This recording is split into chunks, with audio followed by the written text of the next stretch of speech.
In front of me is ZTE Blade A31, and let me show you how to change date and time on this phone. So at first, just open the settings, then find and select system right here and click on date and time.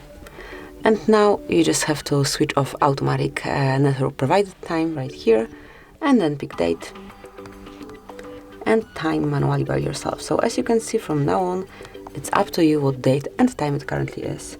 You can also manage your time zone, so just switch off the automatic one and then pick it from the list. So at first pick region and then time zone if available.